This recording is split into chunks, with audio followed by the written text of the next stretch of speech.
शुद्धानन्दोरु संविद्युतिबलबहुलौदार्यवीर्यादिदेहम्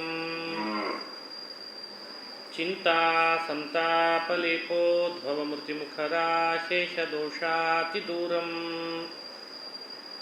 सद्भिर्वैराग्यभक्तिश्रुतिमतिनियतध्यानजज्ञानयोगात् गम्यं वन्दे मुकुन्दाभिधममलमलं ब्रह्मवेदान्तवेद्यम् अभ्रमं भङ्गरहितम् अजडं विमलं सदा आनन्दतीर्थमतुलं भजे तापत्रयापहम् मूकोऽपि यत्प्रसादेन मुकुन्दशयनायते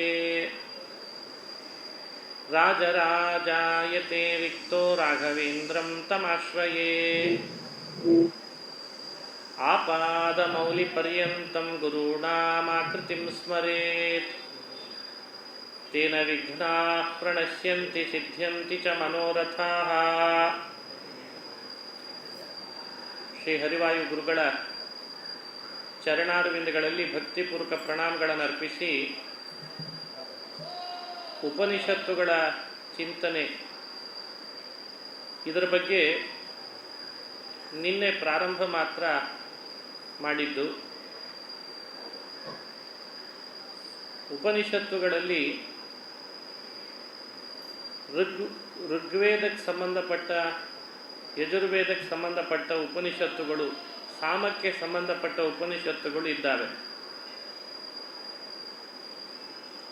ನಿನ್ನೆ ಯಜುಶಾಖೆಗೆ ಸಂಬಂಧಪಟ್ಟ ಉಪನಿಷತ್ತುಗಳನ್ನು ನೋಡ್ಬೋದೇನೋ ಅಂತ ಒಂದು ಸಣ್ಣ ಪ್ರಯತ್ನ ಮಾಡಿದ್ದಷ್ಟೆ, ಬಹಳ ಏನು ಹೋಗಲಿಲ್ಲ.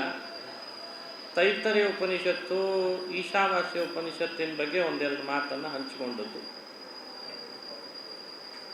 ಇವತ್ತು ಕೂಡ ಒಂದೆರಡು ಉಪನಿಷತ್ತಿನ ಬಗ್ಗೆ ಸ್ಥೂಲವಾಗಿ 4 ವಿಷಯಗಳನ್ನು ಹಂಚಿಕೊಳ್ಳೋ ಪ್ರಯತ್ನ ಮಾಡ್ತೇನೆ. ಸ್ವಾಧ್ಯಾಯ ಪ್ರವಚನ ಬಹಳ ಮುಖ್ಯ ಅನ್ನೋದನ್ನು ನಿನ್ನೆ ನಾವು ಕಲ್ತ್ವಿ. ಅದು ದೊಡ್ಡ ತಪಸ್ಸು, ಅದನ್ನು ವಿಶೇಷ ನಾವು ಆಚರಣೆ ಮಾಡಬೇಕು ಅಂತ ಅನ್ನೋದನ್ನು ಕಲ್ತ್ವಿ. ಹಾಗೇನೆ ಋಗ್ವೇದ ಬಹಳ ವಿಶೇಷವಾದಂತಹ 10 ಮಂಡಲಗಳಿಂದ ಕೂಡಿದಂತಹ ಭಗವಂತನಿಗೆ ಪ್ರಿಯವಾದಂತಹ ಮಂತ್ರಗಳಿರುವ ವೇದ ಋಗ್ವೇದ. ಭಗವಂತನಿಗೆ ಬಹಳ ಪ್ರಿಯ ಅಂತ ವೇದದಲ್ಲೇ ಋಗ್ವೇದದ ಬಗ್ಗೆ ಬರ್ತದೆ.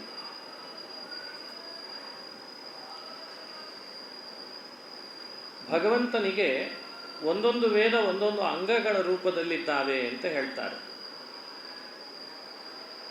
ಋಗ್ವೇದ ಭಗವಂತನ ಬಲಭಾಗ,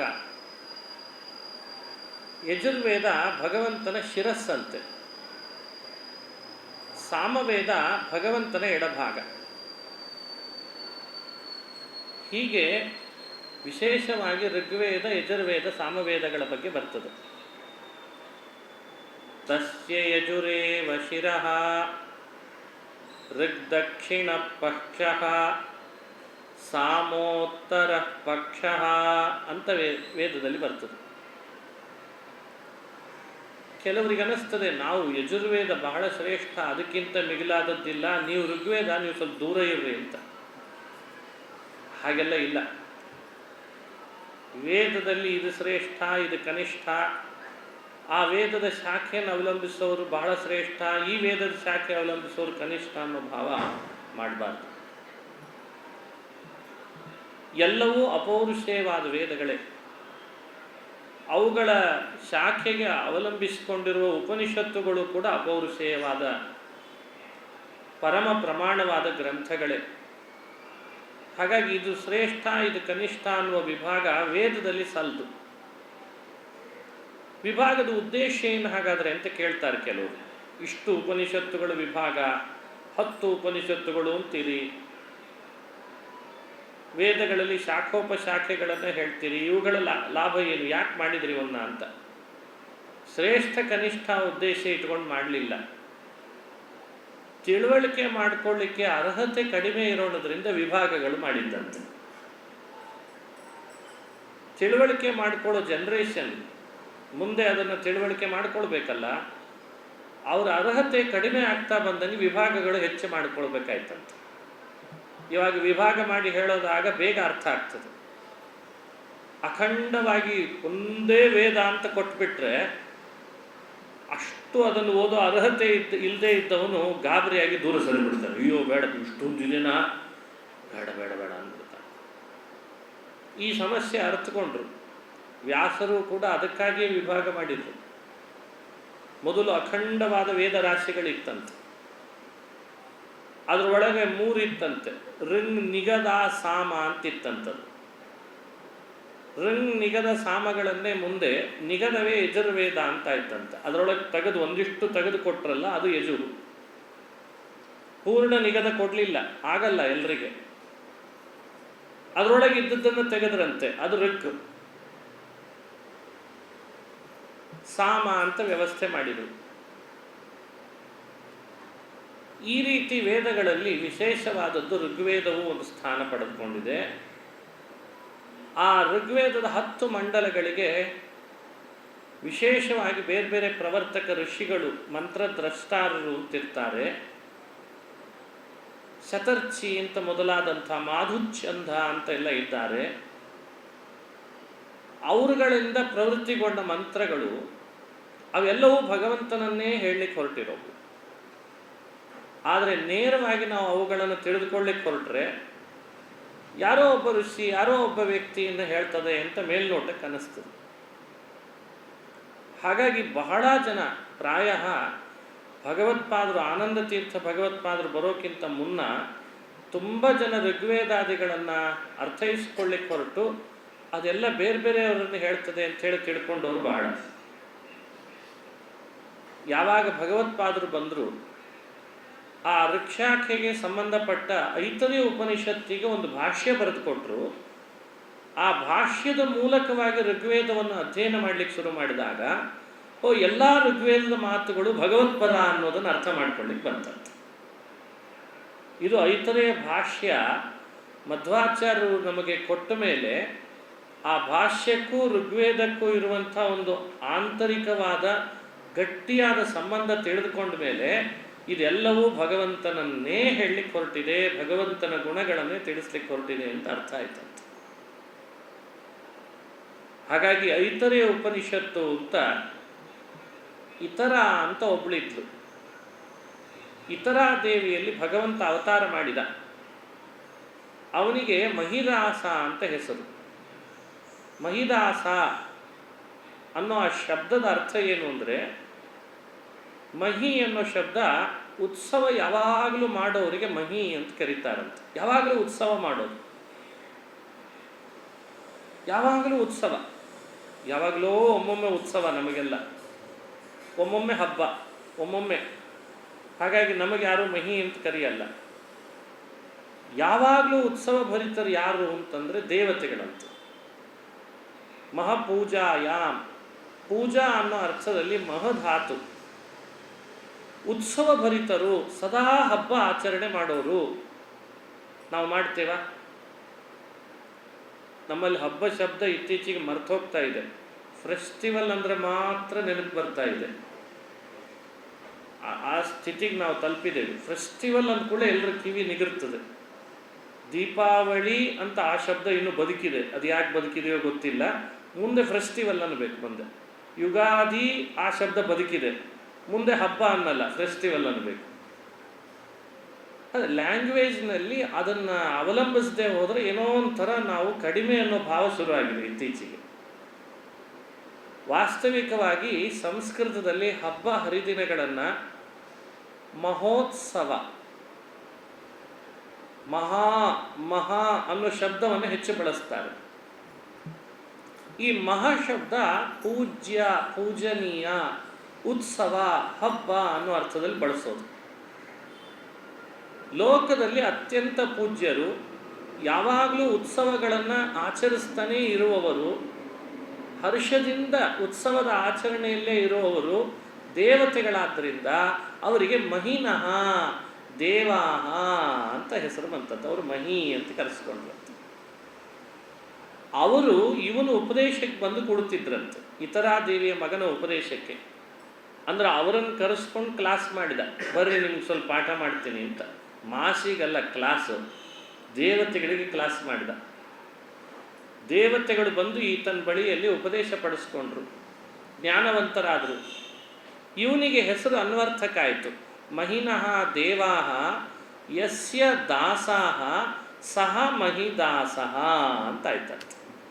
ದೇವತೆಗಳೇ ಕೆಳಗಿಳಿದು ಬಂದು ಯಾರ ಉಪದೇಶವನ್ನು ಕೇಳಿ ದಾಸರಾದರೋ ಆ ಕಾರಣ ಈ ಮಹಾನುಭಾವನಿಗೆ ಮಹಿದಾಸ ಅನ್ನೋ ನಾಮ ಸಾರ್ಥಕ, ಅನ್ವರ್ಥಕ ಅಂತ ಚಿಂತನೆ ಮಾಡಿಸ್ತಾರೆ. ದೇವತೆಗಳನ್ನು ತನ್ನ ದಾಸರನ್ನಾಗಿ ಮಾಡಿಕೊಂಡವ. ಇದು ಮಹಿನಃ ದಾಸಾಹ ಯಸ್ಯ ಸಹ ಮಹಿದಾಸಃ ಅಂತ. ಇತರಾ ದೇವಿಯ ಮಗನಾದ್ದರಿಂದ ಇವನಿಗೆ ಐತರೇಯ ಅಂತ ಪ್ರಸಿದ್ಧಿ ಬಂತು. ಈತ ಉಪದೇಶ ಮಾಡಿದ್ದು ಆ ದೇವತೆಗಳನ್ನು ಕುರಿತು ಯಾವ ಮಂತ್ರಗಳನ್ನೋ ಆ ಮಾತುಗಳಿಗೆ ಐತರೇಯ ಉಪನಿಷತ್ ಅಂತ ಹೆಸರು ಬಂತು. ಇದು ಐತರೇಯ ಉಪನಿಷತ್ ಅನ್ನೋ ಹೆಸರು ಬರಲಿಕ್ಕೆ ಇಷ್ಟು ಅಭಿಪ್ರಾಯವನ್ನು ನಮಗೆ ಅನುಸಂಧಾನ ಮಾಡಿಸ್ತಾರೆ. ಈ ಉಪನಿಷತ್ತಿನೊಳಗೆ ಮುಖ್ಯ ಪ್ರಾಣದೇವರ ಮಹಿಮೆಯನ್ನು ವಿಶೇಷವಾಗಿ ಪ್ರಸ್ತಾಪ ಮಾಡ್ತಾರೆ. 10ನೇ ಮಂಡಲ, 10 ಮಂಡಲಗಳಲ್ಲಿ ಬಂದಂಥ ಏನು ಋಷಿಗಳ ಹೆಸರುಗಳು ಹೇಳಿದೆ ಅದೆಲ್ಲವೂ ಭಗವಂತನ ಪರವಾಗಿದೆ ಅನ್ನೋ ವ್ಯಾಖ್ಯಾನವನ್ನು ಇಲ್ಲಿ ಮಾಡಿ ತೋರಿಸ್ತಾರೆ. ಯಾವ ಅರ್ಥದಲ್ಲಿ ಪರಮಾತ್ಮನನ್ನು ಆ ಮಂಡಲದ ಹೆಸರುಗಳಲ್ಲಿ ಹೇಳ್ತು ಅಂತ ಅನ್ನೋದನ್ನು ತಿಳಿಸ್ತಾರೆ. ಇದು ಐತರೇಯ ಉಪನಿಷತ್ತಿನ ವಿಶೇಷವಾದ ಒಂದು ಸಂದೇಶ. ಮಧ್ವಾಚಾರ್ಯರು ಅನೇಕ ತತ್ವಗಳನ್ನು ಪ್ರಪಂಚಕ್ಕೆ ಪರಿಚಯ ಮಾಡಿಸುವಾಗ ಸಕಲ ಶಬ್ದಗಳು ಭಗವಂತನನ್ನೇ ಹೇಳ್ತಾವೆ ಅಂತನ್ನೋ ಒಂದು ಸಿದ್ಧಾಂತವನ್ನು ಮಂಡನೆ ಮಾಡಿದರು. ಸಕಲ ಶಬ್ದ, ಎಲ್ಲ ಶಬ್ದ.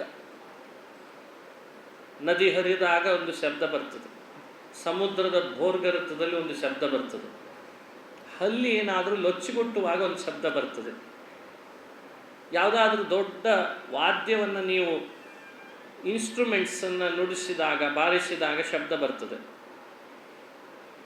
ಇದು ಧ್ವನ್ಯಾತ್ಮಕ ಮತ್ತು ವರ್ಣಾತ್ಮಕ. ಧ್ವನ್ಯಾತ್ಮಕ ಹಾಗೂ ವರ್ಣಾತ್ಮಕ ಅಂತ ಶಬ್ದದ 2 ಪ್ರಭೇದವನ್ನು ಇಟ್ಟುಕೊಂಡ್ರೆ ಎರಡೂ ಥರದ ಶಬ್ದಗಳು ಭಗವಂತನ ಗುಣಗಳನ್ನೇ ಹೇಳ್ತಾವೆ ಅನ್ನುವ ಸಿದ್ಧಾಂತವನ್ನು ಆನಂದ ತೀರ್ಥ ಭಗವತ್ಪಾದರು ಮೊಟ್ಟ ಮೊದಲು ಜಗತ್ತಿಗೆ ಸಾರಿದರು. ಯಾವ ಆಧಾರದಿಂದ ಸಾರಿದ್ರು ಅದನ್ನು ಅಂದರೆ ಐತರೇಯ ಉಪನಿಷತ್ತಿನ ಆಧಾರದಿಂದ ಸಾರಿದರು.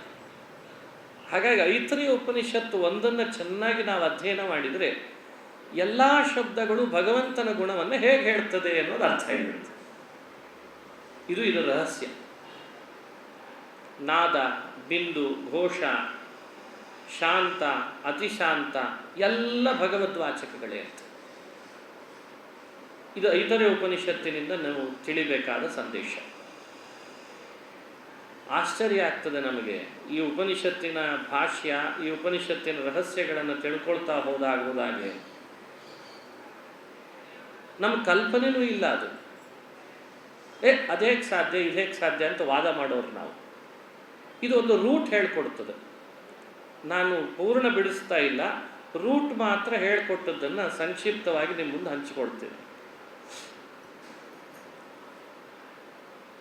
ಈ ಉಪನಿಷತ್ತಿನಲ್ಲಿ ಓಂಕಾರದ ವ್ಯಾಖ್ಯಾನವನ್ನು ಪ್ರಾರಂಭ ಮಾಡ್ತಾ ಓಂಕಾರದಲ್ಲಿಯೂ ಕೂಡ ಅಕಾರ ಶುರು ಆಗ್ತದೆ.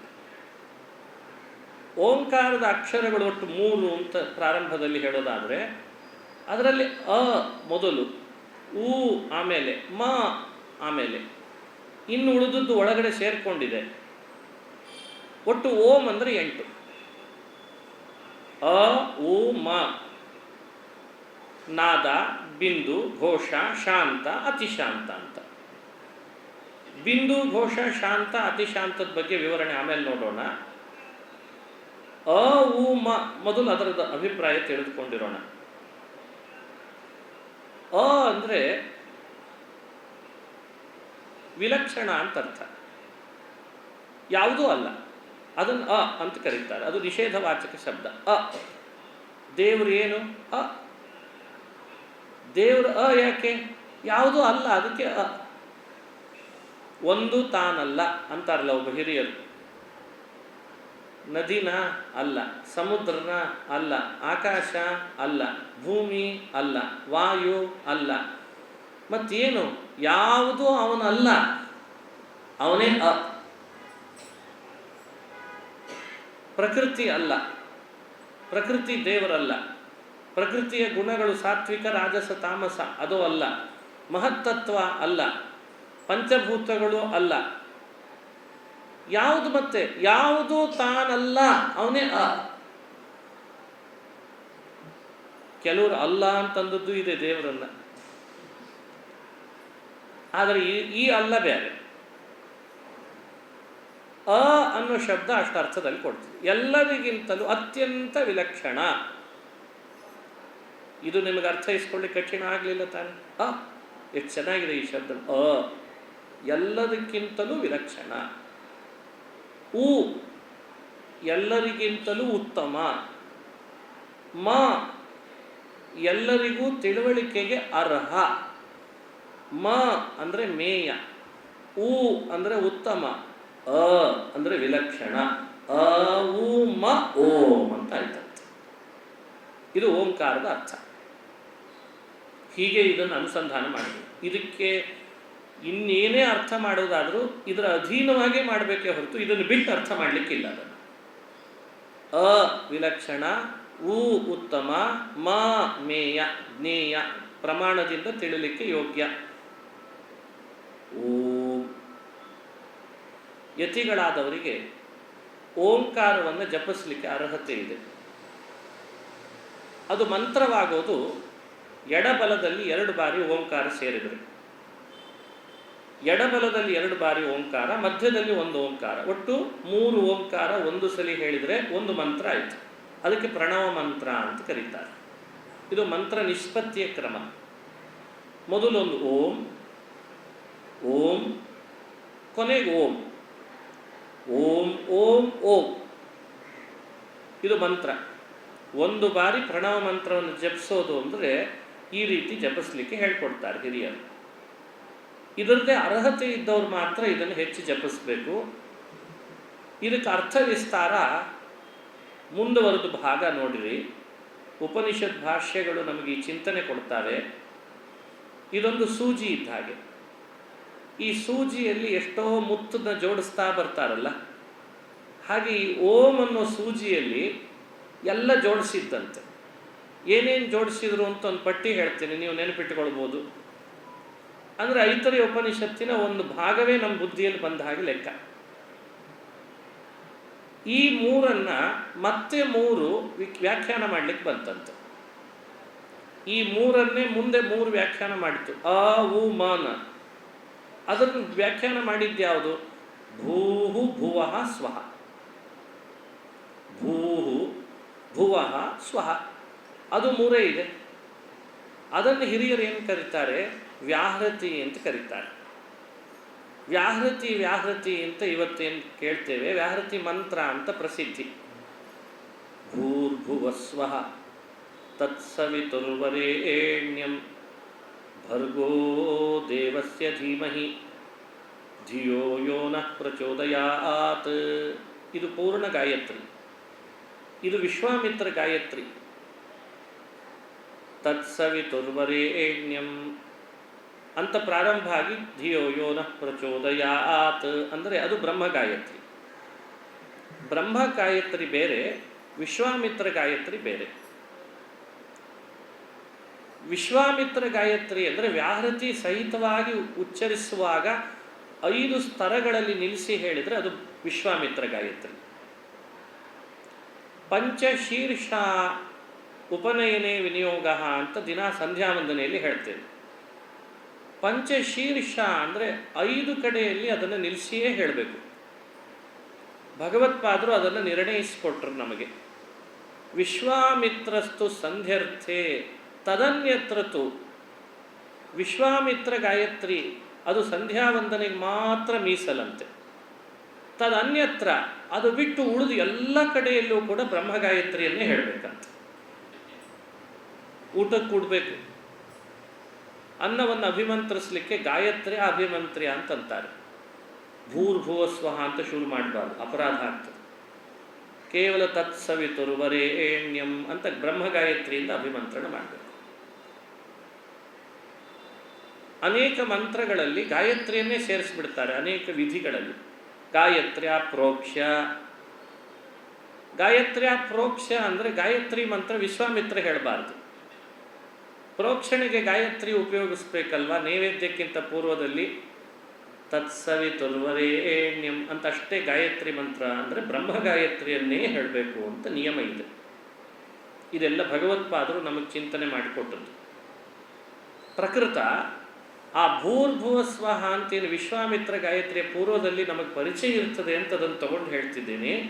ಭಾಷ್ಯದೊಳಗೆ ಈ ಗಾಯತ್ರಿಯ ವಿಸ್ತಾರ ಮುಂದೆ ಬರ್ತದೆ. ಭೂಹು ಭುವಃ ಸ್ವಹ, ಇದು ಅ ಉ ಮಗಳ ವ್ಯಾಖ್ಯಾನ ಆಯ್ತಂತೆ.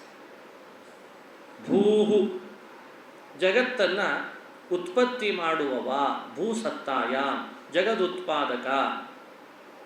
ಭುವಃ ಸ್ವಹ, ಭುವಃ ಸ್ವಹ, ಭುವಃ ಅಂದರೆ ಪರಮಾತ್ಮ ಯಾವತ್ತಿದ್ರೂ ನಮ್ಮನ್ನು ರಕ್ಷಿಸುವವ. ಬೇರೆ ಬೇರೆ ಅರ್ಥನೂ ಹೇಳ್ತಾರೆ. ಸ್ವಹ ಸುಖ ಹಾಗೂ ಜ್ಞಾನಗಳ ಸ್ವರೂಪನಾದವ. ಭೂಹು ಭುವಃ ಸ್ವಹ. ಯಜುರ್ವೇದದಲ್ಲಿ ಆಗುವಾಗ ಸುವಹ, ಋಗ್ವೇದದಲ್ಲಾಗುವಾಗ ಸ್ವಹ ಅಂತ ಹೇಳ್ತದೆ. ಸ್ವಲ್ಪ ಯಜುಶಾಖೆ ಋಕ್ಷಾಖೆಗಳಲ್ಲಿ ಸು ಮತ್ತು ವ ಇದ್ದರೂ ಕೂಡ ಬಿಡಿಸಿ ಹೇಳೋದು, ಸ್ವಲ್ಪ ಸೇರಿಸಿ ಹೇಳೋದು ಅಂತ ವ್ಯತ್ಯಾಸ ಇರ್ತದೆ. ಆದರೆ ಅದರ ಅರ್ಥ ಮಾತ್ರ ಒಂದೇ ಇರ್ತದೆ, ಅದರಲ್ಲಿ ವ್ಯತ್ಯಾಸ ಇರಲ್ಲ. ಈಗ ಸುಖಸ್ವರೂಪ ಜ್ಞಾನಸ್ವರೂಪ ಅಂತ ಚಿಂತನೆ ಮಾಡಬೇಕು. ಹೀಗೆ ಭೂಹು ಭುವಃ ಸ್ವಹ, ಇದು ಅ ಉ ಮಗಳ ವ್ಯಾಖ್ಯಾನ ಆಯಿತು. ಆ ಮೂರರ ವ್ಯಾಖ್ಯಾನವೇ ಮತ್ತೆ ಮೂರಾಯಿತು. ಅದು ಯಾವುದು? ಆಗ ತಾನೇ ತಿಳಿಸಿದಂತೆ ಗಾಯತ್ರಿ. ಯಾಕೆಂದ್ರೆ ಅದು ಮೂರಿದೆ. ಎಲ್ಲೆಲ್ಲಿ ಮೂರಿದೆ? ತತ್ಸವಿತುರ್ವರೇಣ್ಯಂ ಒಂದು, ಭರ್ಗೋ ದೇವಸ್ಯ ಧೀಮಹಿ ಎರಡು, ಧಿಯೋ ಯೋ ನಃ ಪ್ರಚೋದಯಾತ್ ಮೂರು. ಅದಕ್ಕೆ ಅಲ್ವೇ ಗಾಯತ್ರಿಯನ್ನು ತ್ರಿಪದಾ ಗಾಯತ್ರಿ ಅಂತ ಕರೆದಿದ್ದಾರೆ. ಪಂಚಶೀರ್ಷ ತ್ರಿಪದ ಎರಡು ಗಾಯತ್ರಿಗೆ ತಾನೇ ಇರೋದು. ಪದ ಅಂದರೆ ಮೂರು ಪಾದಗಳು ಅಂತ ಅರ್ಥ. ತತ್ ಸವಿತುಹು ವರೇಣ್ಯಂ ಭರ್ಗಃ ದೇವಸ್ಯ ಧೀಮಹಿ ಧಿಯೋ ಯೋ ನಃ ಪ್ರಚೋದಯಾತ್. ಮೂರು ಪಾದದ ಗಾಯತ್ರಿ ಮೂರು ಭೂಹು ಭುವಃ ಸ್ವಹ ವ್ಯಾಹೃತಿಯ ವ್ಯಾಖ್ಯಾನ ರೂಪವಾಗಿ ಬಂದಿದೆ ಅಂತ ತಿಳಿಬೇಕು. ಏನಿದರ ಅಭಿಪ್ರಾಯ? ತತ್ ಎಲ್ಲೆಡೆ ವ್ಯಾಪಿಸಿರುವ, ಸವಿತುಹು ತನ್ನ ಗರ್ಭದಿಂದ ಜಗತ್ತನ್ನು ಹುಟ್ಟಿಸುವ. ಸವಿತಾ ಅಂದರೆ ಶೂಯಿ ಪ್ರಾಣಿ ಗರ್ಭ ವಿಮೋಚನೆ. ಗರ್ಭದೊಳಗೆ ಹೊತ್ತು ತಾಯಿ ಮಗುವನ್ನು ಹೊರತಂದಂತೆ ಪ್ರಪಂಚವನ್ನು ಹೊರತಂದವ ಸವಿತುಹು. ಸವಿತಾ ಅಂದರೆ ಜಗತ್ ಪ್ರಸವಿತ ಅಂತ ಅರ್ಥ. ಜಗತ್ತನ್ನು ಪ್ರಪಂಚವನ್ನು ತನ್ನ ಗರ್ಭದಿಂದ ಹೊರತಂದವ ಸೃಷ್ಟಿಕಾಲದಲ್ಲಿ. ದೇವಸ್ಯ ಕ್ರೀಡಾದಿ ಗುಣಗಳನ್ನು ಹೊಂದಿದವ. ಸವಿತುಹು ದೇವಸ್ಯ ತತ್ ವ್ಯಾಪ್ತವಾದ ಆ ಭಗವಂತನ ರೂಪ ಏನಿದೆ, ಸೂರ್ಯನ ಮಂಡಲದ ಒಳಗಿರುವ ರೂಪ, ಹಿರಣ್ಮಯೇನ ಪಾತ್ರೇನ ಸತ್ಯಸ್ಯಾಪಿಹಿತಂ ಮುಖಂ ಅಂತ ವೇದದಲ್ಲಿ ಹೇಳಿರುವ ಆ ರೂಪ ಏನಿದೆ, ಆ ರೂಪವನ್ನು ಧ್ಯಾನ ಮಾಡ್ತೇನೆ ಅನ್ಬೇಕಂತ. ಧೀಮಹಿ ಅಂದ್ರೆ ಆ ಅರ್ಥ. ಸವಿತುಹು ವರೇಣ್ಯಂ ಭರ್ಗಃ ದೇವಸ್ಯ ಧೀಮಹಿ. ದೇವಸ್ಯ ಸವಿತುಹು ಭರ್ಗಃ ತತ್ ಧೀಮಹಿ. ದೇವಸ್ಯ ಕ್ರೀಡಾದಿ ಗುಣಗಳಿಂದ ಕೂಡಿದ ಸವಿತುಹು ಜಗತ್ತನ್ನೇ ಗರ್ಭದಲ್ಲಿ ಇಟ್ಟುಕೊಂಡು ಹಡಿಯುವ. ಭರ್ಗಃ ಭರಣ ಗಮನ ಕರ್ತ. ಭರಣ ಜಗತ್ತನ್ನು ಭರಣ ಮಾಡಿದವ. ಭರಣ ಅಂದರೆ ಪಾಲನ ಪೋಷಣ ಅಂತ ಅರ್ಥ. ಗಮನ ಅಂದರೆ ಜಗತ್ತಿನ ಒಳಗೆ ಪ್ರವೇಶಿಸಿದವ. ತತ್ ಸೃಷ್ಟ್ವಾ ತದೇವಾನುಪ್ರಾವಿಶತ್. ತದನು ಪ್ರವಿಶ್ಯ ಸಚ್ಚತ್ಯಚ್ಚಾಭವತ್. ಪ್ರಪಂಚದ ಒಳಗೆ ಪ್ರವೇಶಿಸಿದವ, ಪ್ರಪಂಚವನ್ನು ಪಾಲನ ಪೋಷಣ ಮಾಡುವವ, ಹಾಗಾಗಿ ಅವನಿಗೆ ಭರ್ಗಃ ಅಂತ ಹೆಸರಂತೆ. ಅಂತಹ ಭಗವಂತನ ಒಂದು ರೂಪ ಇದೆ, ಸೂರ್ಯನಾರಾಯಣ. ಆ ರೂಪವನ್ನು ಧ್ಯಾನ ಮಾಡ್ತೇನೆ. ಧೀಮಹಿ ಯಹ ನಹ ಧಿಯಃ ಪ್ರಚೋದಯಾತ್. ಯಾವ ನಾರಾಯಣ ನಹ ಧಿಯಃ ನಮ್ಮೆಲ್ಲರ ಬುದ್ಧಿಯನ್ನು ಪ್ರಚೋದಯಾತ್ ಪ್ರೇರಣೆ ಮಾಡ್ತಾನೋ ಆ ಭಗವದ್ ರೂಪವನ್ನು ಧೀಮಹಿ ಧ್ಯಾನ ಮಾಡ್ತೇನೆ. ನಿಮಗಿದರ ಅರ್ಥ ಅನುಸಂಧಾನಕ್ಕೆ ಬಂತು ಸ್ಥೂಲವಾಗಿ. ಇದಕ್ಕೆ ತುಂಬ ವಿಸ್ತಾರವಾದ ವ್ಯಾಖ್ಯಾನ ಇದೆ. ನಾನು ನಿಮಗೆ ಸ್ಥೂಲವಾದ ಪರಿಚಯ ಮಾಡಿದೆ. ತತ್ ಸವಿತು ವರೇಣ್ಯಂ. ವರೇಣ್ಯಂ ಅಂದರೆ ಸರ್ವೋತ್ತಮ ಅಂತ ಅರ್ಥ. ಅದು ಣ ಯ ಎರಡು ಬೇರೆ ಬೇರೆ ಅಕ್ಷರ ಅಂದರೆ ಮಾತ್ರ ಅದು 24 ಆಗ್ತದೆ, ಇಲ್ಲದೇ ಇದ್ರೆ 23 ಆಗಿಬಿಡ್ತದೆ. ಣ ಒಂದು, ಯ ಎರಡು, ಅದಕ್ಕೆ ಣ್ಯಂ ಅಂತಾಗಿದೆ. ಸಂಯುಕ್ತವಾದರೂ ಎರಡು ಪ್ರತ್ಯೇಕ ಪರಿಗಣಿಸಬೇಕು, ಅಂದರೆ ಮಾತ್ರ 24 ಆಗ್ತದೆ. ಹಾಗಾಗಿ ಒಟ್ಟು ಗಾಯತ್ರಿ ಮಂತ್ರದ ಅಕ್ಷರಗಳು ತತ್ನಿಂದ ಪ್ರಾರಂಭ ಮಾಡಿ ಪ್ರಚೋದಯಾತ್ ತನಕ ನೀವು ಅಕ್ಷರ ಎಣಿಸಿದರೆ 23 ಕಂಡಾಗ ಕಾಣಿಸಿದ್ರು. ವರೇಣ್ಯಂ ಶಬ್ದದಲ್ಲಿ ನ ಯ ಎರಡು ಹೆಚ್ಚಿಂದು ಅಂತ ಇಟ್ಟುಕೊಂಡ್ರೆ ಮಾತ್ರ ಅದು 24 ಅಕ್ಷರ ಗಾಯತ್ರಿ ಅಂತ ಆಗ್ತದೆ. ಹೀಗೆ ಚಿಂತನೆ ಮಾಡಬೇಕು. ಈ ಗಾಯತ್ರಿಯ ಈ ಅರ್ಥ, ಈ ಶಬ್ದ ವರೇಣ್ಯಂ ಅನ್ನೋ ಶಬ್ದ ಅದು ಎಲ್ಲರಿಗಿಂತಲೂ ಉತ್ತಮ ಅನ್ನೋ ಅರ್ಥದಲ್ಲಿದೆ. ವರೇಣ್ಯಂ, ಅವನಿಗಿಂತ ಉತ್ತಮ ಜಗತ್ತಿನಲ್ಲಿ ಯಾರಿಲ್ಲ. ಊ ಅನ್ನೋ ಶಬ್ದ ಏನು ಪ್ರಾರಂಭದಲ್ಲಿ ಅ ಊ ನೋಡಿದ್ವಲ್ಲ, ಆ ಊ ವರೇಣ್ಯಂ ಅಂತ ಆಗಿತ್ತಂತಿಲ್ಲಿ. ಹೀಗೆ ಆ ಅಕ್ಷರದಲ್ಲಿರುವ ಅಭಿಪ್ರಾಯಗಳೆಲ್ಲ, ಅರ್ಥ ಎಲ್ಲ ಮುಂದುವರೆದ ಗಾಯತ್ರಿ ಮಂತ್ರದಲ್ಲಿ ವಿಸ್ತಾರವಾಗಿಬಿಡ್ತು. ಹಾಗಾಗಿ 3 ಪಾದದ ಗಾಯತ್ರಿ ಅದು 3 ವ್ಯಾಹೃತಿಯ ಅರ್ಥ, 3 ವ್ಯಾಹೃತಿ ಮಂತ್ರ ಅದು 3 ಅಕ್ಷರದ ಓಂಕಾರದ ವ್ಯಾಖ್ಯಾನ. ಅ ಊಮ ಭೂಹು ಭುವಃ ಸ್ವಃ ತತ್ಸವಿತುರ್ವರೇಣ್ಯಂ ಭರ್ಗೋ ದೇವಸ್ಯ ಧೀಮಹಿ ಧಿಯೋ ಯೋ ನಃ ಪ್ರಚೋದಯಾತ್. ಹೀಗೆ 3 3 3 ಈ ಅನುಸಂಧಾನ ಬರಬೇಕಂತ. ಇದರ ವಿಸ್ತಾರ ಆಯಿತು, ಗಾಯತ್ರಿಯ ವಿಸ್ತಾರ ಮತ್ತೆ ಮುಂದುವರಿತು ಭಾಗ. ಅದು ಯಾವುದು? ಪುರುಷ ಸೂಕ್ತ. ಆ ಪುರುಷ ಸೂಕ್ತದಲ್ಲಿ 16 ಋಕ್ಕುಗಳಿದ್ದಾವೆ. ಋಗ್ವೇದ, ಯಜುರ್ವೇದ, ಸಾಮ, ಹೀಗೆ 3 ವೇದದಲ್ಲಿ ಪ್ರಸಿದ್ಧವಾದ ಒಂದು ಸೂಕ್ತ ಅಂದರೆ ಅದು ಯಾವುದಂತೆ? ಪುರುಷ ಸೂಕ್ತ. ಅದರ ಹೆಸರೇ ಪುರುಷ. ಪುರುಷ ಅಂತ ಹೆಸರು ಬರಲಿಕ್ಕೆ ಕಾರಣ ಅಲ್ಲೂ 3 ಇದೆ. ಪುರುಷ, ಪೂರ್ಣ ಷಡ್ಗುಣ ಅಂತ ಅರ್ಥ. ಷ ಅಂದರೆ ಷಡ್ಗುಣ, ಪುರುಷ ಅಂದರೆ ಪೂರ್ಣ ಷಡ್ಗುಣ ಅಂತ ಅರ್ಥ. ನಮ್ಮ ದೇಹದೊಳಗೆ ನಾವೆಲ್ಲ ಇದ್ದದ್ದಕ್ಕೆ ಪುರುಷ ಅಂದರೆ ದೇಹದೊಳಗಿರುವವ ಅಂತ ಬಹಳ ಜನ ತಿಳ್ಕೊಂಬಿಟ್ರು. ಪುರ ಅಂತ ಪುರ ಎರಡು ಸೇರಿಸ್ತಾರೆ ಅದನ್ನು. ಪುರ ಅಂದರೆ ಏನು? ದೇಹ. ದೇಹವೇ ಒಂದು ಪಟ್ಟಣ. ಅಲ್ಲಿ ಶ ಅಂದರೆ ವಾಸ ಮಾಡಿದವ, ಪುರುಷ. ದೇಹದಲ್ಲಿ ಯಾರೆಲ್ಲ ವಾಸ ಮಾಡಿರ್ತಾರಲ್ಲ ಅವರೆಲ್ಲ ಪುರುಷ ಅಂತ ತಿಳ್ಕೊಂಬಿಟ್ರು ಬಹಳ ಜನ. ವ್ಯಾಖ್ಯಾನ ಹಾಗೆ ಬರೆದ್ರು. ಅಷ್ಟು ಹೇಳಲಿಕ್ಕೆ ಈ ಶಬ್ದ ಬೇಕಿತ್ತೆ? ಅಪೌರುಷೇಯವಾದ ವೇದ ಅಷ್ಟೇ ಇಲ್ಲ. ಪುರುಷ ಅಂದರೆ ಪೂರ್ಣ, ಪೂರ್ಣ, ಷ ಷಡ್ಗುಣ. ದೇಹದೊಳಗಿರೋವನ ಬಗ್ಗೆ ಹೇಳ್ತಾ ಇಲ್ಲ. ದೇಹದೊಳಗಿದ್ದವನು ಒಬ್ಬನಿದ್ದಾನಲ್ಲ, ಅವನೊಳಗೆ ಒಬ್ಬ ಇದ್ದಾನೆ, ಅವನು ಪುರುಷ ಅಂತ ಅರ್ಥ. ಅವನು ಪುರುಷ. ಅವನ ಹೆಸರಿನಲ್ಲಿ ಒಂದು 16 ಋಕ್ಕುಗಳು ಬಂತು ಅವನ ಮಹಿಮೆ ಹೇಳಲಿಕ್ಕೆ. 16 ಋಕ್ಕುಗಳು ನಮ್ಮ ದಿನ ಪೂಜೆ ಮಾಡಲಿಕ್ಕೆ ಉಪಚಾರಗಳನ್ನು ಬಿಂಬಿಸ್ತಾವೆ. ಒಂದೊಂದು ಉಪಚಾರದಿಂದ ಭಗವಂತನನ್ನು ನಾವು ದಿನ ಪೂಜಿಸಲಿಕ್ಕೆ ಒಂದೊಂದು ಮಂತ್ರಗಳನ್ನು ತಗೊಳ್ಬೇಕಂತ. ಎಷ್ಟು ಸಿಂಪಲ್ ಆಗಿದೆ ಅಲ್ವೇ? ಪ್ರಾಕ್ಟಿಕಲ್ ಆಗಿ ವಿಚಾರ ಮಾಡಿರಿ. ಭಗವಂತನನ್ನು ಪೂಜಿಸಲಿಕ್ಕೆ 16 ಉಪಚಾರಗಳು. ಷೋಡಶೋಪಚಾರ ಪೂಜಾ ಕರಿಷ್ಯೆ, ಹೀಗೆ ತಾನೇ ಸಂಕಲ್ಪ ಮಾಡ್ತೀವಿ ನಾವೆಲ್ಲ. ಆ ಷೋಡಶ ಉಪಚಾರಗಳನ್ನು ಒಂದೊಂದು ಮಂತ್ರಗಳಿಂದ ಮಾಡಿದರೆ ದೇವರ ಪೂಜೆ ಮುಗಿದೋಯ್ತು. ಸಿಂಪಲ್. ನಾವು ಪುರುಷ ಸೂಕ್ತ ಕಲ್ತ್ರೆ ಪುರುಷ ಸೂಕ್ತದ 16 ಮಂತ್ರಗಳನ್ನು ತಿಳಿದ್ರೆ ಅರ್ಥ ಮಾಡ್ಕೊಂಡು ಬಿಟ್ರೆ ಒಂದೊಂದು ಮಂತ್ರ ಹೇಳೋದು ಭಗವಂತನಿಗೆ ಒಂದು ಉಪಚಾರ ಆಯಿತು ಅಂತ ಅಭಿಪ್ರಾಯ. ಎಷ್ಟು ಚೆನ್ನಾಗಿದೆ ನೋಡಿ. ದೇವರಿಗೆ 16 ಉಪಚಾರ ಆಗಬೇಕು, ಆಗಲೇಬೇಕು. ಯಾರು ಪೂಜೆ ಮಾಡಿದರೂ 16 ಮಾಡಬೇಕು ಅಂತಿದೆ. ಭಗವಂತನ ಪೂಜೆ ಮಾಡುವಾಗಲೂ 16ರಿಂದ ಮಾಡಿ. 16ಕ್ಕೆ ಭಗವಂತನ ಮಹಿಮೆಯನ್ನೇ ಹೇಳುವ 16 ಮಂತ್ರಗಳಿದ್ದಾರೆ. ಅದನ್ನು 3 ವರ್ಗ ಅಂತ ಮಾಡಿದ್ದಾರೆ. 1, 2, 3. ಆ 3 ವರ್ಗ ಗಾಯತ್ರಿಯ 3 ಪಾದದ ವಿಸ್ತಾರ. ಗಾಯತ್ರಿ ಪಾದಗಳು 3 ಅಂತ ಆವಾಗಲೇ ತಿಳಿದ್ವಿ ಅಲ್ವಾ? ಆ 3 ಪಾದದ ವಿಸ್ತಾರವೇ 3 ವರ್ಗ ಆಯಿತು. ಇವಾಗ ಏನಾಯ್ತು ನೋಡಿ. ಹಾಗಾದರೆ ಓಂಕಾರದಿಂದ ಆರಂಭಿಸಿದ ನಮ್ಮ ವ್ಯಾಖ್ಯಾನ ಪುರುಷ ಸೂಕ್ತದವರೆಗೂ ಬಂತು. ಪುರುಷ ಸೂಕ್ತ 3 ವೇದಗಳಲ್ಲಿಯೂ ಬಂದ 16 ಮಂತ್ರಗಳ ಒಂದು ಅಪೂರ್ವವಾದ ಸೂಕ್ತ. ಯಾರನ್ನು ಹೇಳ್ತದೆ ಈ ಪುರುಷ ಸೂಕ್ತ?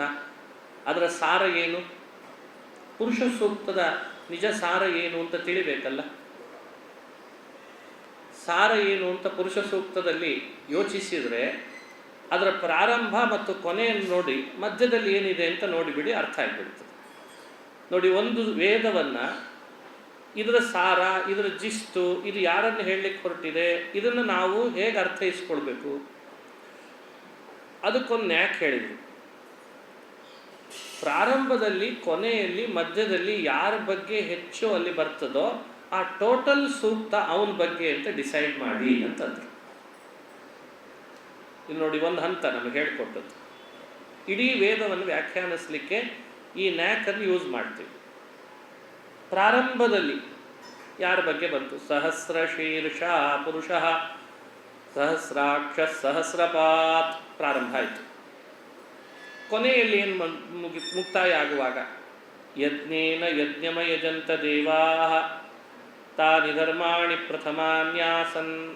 ಸ್ವಲ್ಪ ಯಜುರ್ವೇದಕ್ಕೆ ಹೋದರೆ ಸ್ವಲ್ಪ ಮುಂದುವರೆದ ಭಾಗ ಇದೇ ಪುರುಷ ಸೂಕ್ತದ ಯಜುರ್ವೇದದ ಭಾಗದಲ್ಲಿ ತಮೇವಂ ವಿದ್ವಾನ್ ಅಮೃತ ಇಹಭವತಿ ನಾನ್ಯಃ ಪಂಥ ಅಯನಾಯ ವಿದ್ಯತೆ ಅಜಾಯಮಾನೋ ಬಹುಧಾ ವಿಜಾಯತೆ ತಸ್ಯ ಧೀರಾಃ ಪರಿಜಾನಂತಿ ಯೋನಿಂ ಅಂತ ಸ್ವಲ್ಪ ಮುಂದುವರೆದ ಭಾಗ. ಅಂತೂ ಯಜ್ಞೇನ ಯಜ್ಞಮಯಜಂತ ದೇವಾಹ ಅಂತ ಕೊನೆ ಮಂತ್ರ ಅಂತ ಇಟ್ಕೊಳ್ಳಿ. ಸದ್ಯಕ್ಕೆ 16ರಲ್ಲಿ 16ನೇ ಮಂತ್ರ ಅದು. ಆ 16ನೇ ಮಂತ್ರದಲ್ಲಿ ಯಜ್ಞ ಅಂತಿದೆ. ಮೊದಲನೇ ಮಂತ್ರದಲ್ಲಿ ಸಹಸ್ರ ಶೀರ್ಷ ಪುರುಷ ಅಂತಿದೆ. ಆಯ್ತಾ? ಮಧ್ಯದಲ್ಲಿ ಏನಿದೆ? ಪುರುಷ ಸೂಕ್ತದ ಮಧ್ಯದ ಒಂದೆರಡು ಮಂತ್ರಗಳು ಬೇಕಲ್ಲ ನಮಗೆ. ಮಧ್ಯದಲ್ಲಿ ಕೆಲವು ಅಂಶಗಳನ್ನು ನಿಮ್ಮ ಮುಂದೆ ಹಿಂಟ್ಸ್ ಕೊಡ್ತೀನಿ. ಮಧ್ಯದಲ್ಲಿ ಏನಿದೆ ಅಂದರೆ, ಪುರುಷ ಸೂಕ್ತ ಇವನಿಂದ ಋಗ್ವೇದ ಹುಟ್ಟಿತು, ಇವನಿಂದ ಯಜುರ್ವೇದ ಹುಟ್ಟಿತು, ಇವನಿಂದಲೇ ವೇದಗಳು ಹುಟ್ಟಿದವು, ದೇವತೆಗಳು ಹುಟ್ಟಿತು. ಚಂದ್ರಮ ಮನಸೋ ಜಾತಃ ಚಕ್ಷೋ ಸೂರ್ಯೋ ಅಜಾಯತ ಮುಖಾದಿಂದ್ರಶ್ಚಾಗ್ನಿಶ್ಚ ಪ್ರಾಣಾದ್ವಾಯುರಜಾಯತ ನಾಭ್ಯಾಸೀದಂತರಿಕ್ಷಂ ಶೀರ್ಷ್ಣೋದ್ಯೌ ಸಮವರ್ತತ. ನೋಡಿ, ನಾಭಿಯಿಂದ ಅಂತರಿಕ್ಷ ಲೋಕ ಹುಟ್ಟಿತು, ಮನಸ್ಸಿನಿಂದ ಚಂದ್ರ ಹುಟ್ಟಿದ.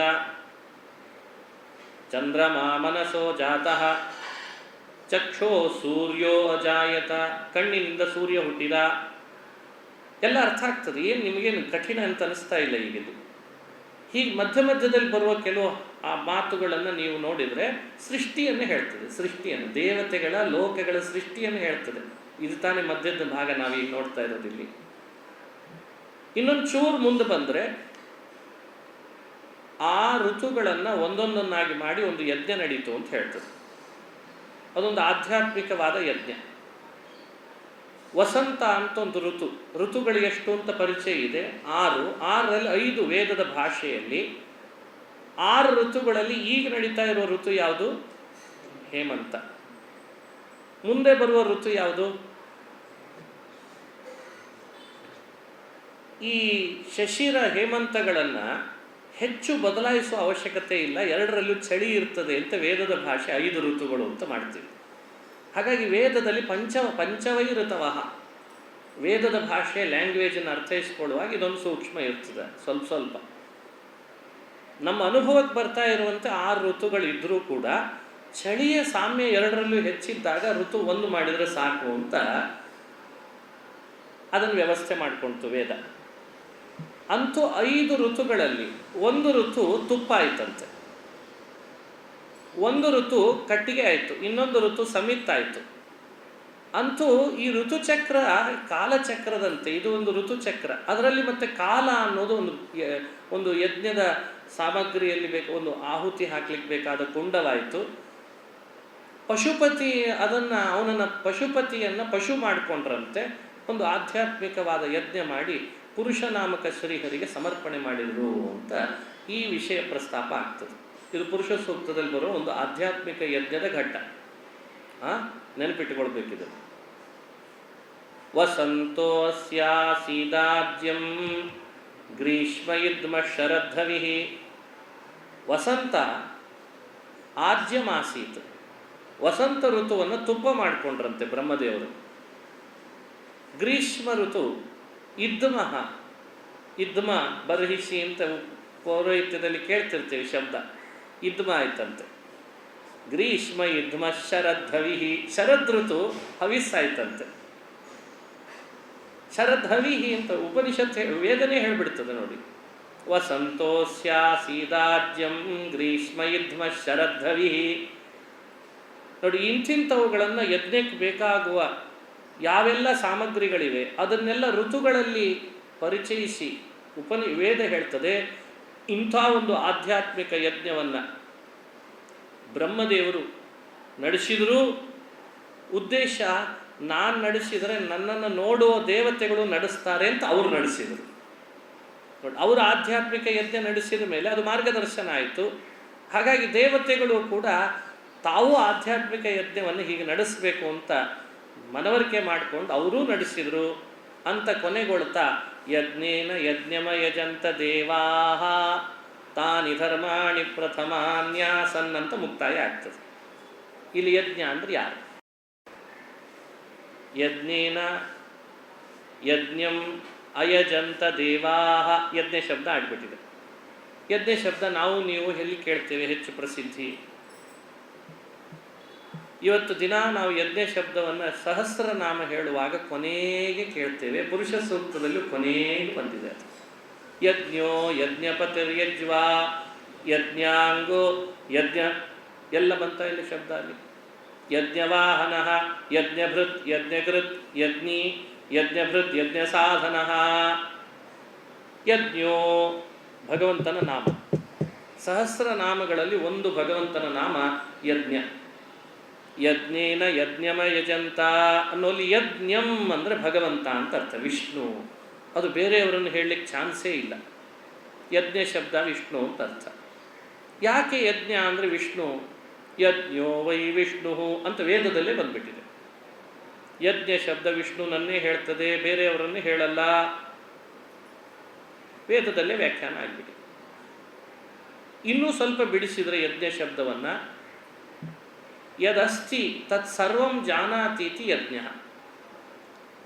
ಏನೆಲ್ಲ ಇದೆ ಅದೆಲ್ಲವನ್ನೂ ತಿಳಿದಿದ್ದಾನೆ, ಅದಕ್ಕೆ ಅವನಿಗೆ ಯಜ್ಞ ಅಂತ ಹೆಸರಂತೆ.